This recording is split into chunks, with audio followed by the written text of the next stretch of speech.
ছাগলটা সেই সকালবেলা গেল, এখনো তো কোনো খোঁজ খবর দেখতিস না।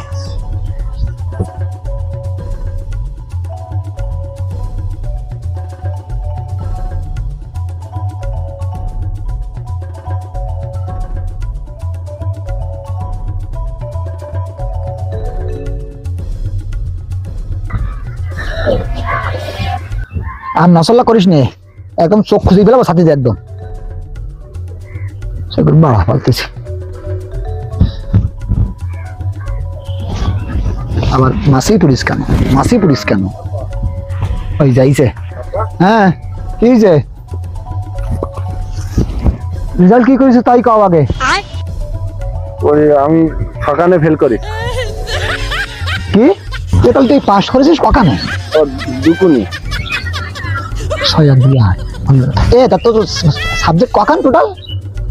সাবজেক্ট 10 খান। তা তুই কলি কেন? তুই দুকুনি তুই দুকুনি ফেল করবি, পাস করেছিস তো তুই পাস করেছিস তাহলে 4 কানে। ও হ্যাঁ, তাহলে 4 খানে পাস করেছি আব্বা। Oh my god, beautiful. যাক আল্লাহ মাফ করিছে, পকেটের টাকাটা পকেটে করি। তো এই 6 কানে যে ফেল করলি, কেমনি করলি ফেল তুই? তোর এই পিছনে আমি 10টা টিচার রাখলাম। এটা তুই এই যে এই ছাগল, এই এত ভালো রেজাল্টের পিছনে কারণ কি তাই কথা একটু শুনি। আবার হইছে কি, আপনি একটা কথা চিন্তা করে দেখেন আব্বা, যদি দেশে নির্বাচিত সরকার থাকতো তাহলে আব্বা আমার পাশ কেউ ঠিকার থাকতো না, বুঝছেন? হয়ে গেছে, সমস্যা হয়ে গেছে, দেশের উপদেষ্টা সরকার তো, ওই জন্য আব্বা একটু ঝামেলা হয়ে গেছে। এখন বাসা যেটা কই সেটা শোনো। এখন এই তুমি এই কালকে তো এলাকার সঙ্গে দুজনে সময় না দে, আমার এই গরুর ফোঙায় সময় দাও।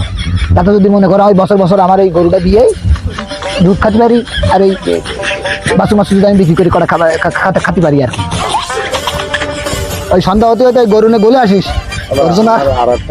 আবার সুযোগ হাতে তুই 8 সাবজেক্ট ফেল করতে আবার সুযোগ হাতেছিস। বড়া পয়দা করিস, সারা জীবন কষ্ট করে করি, ছাগল পয়দা করিস। আমি ছাগল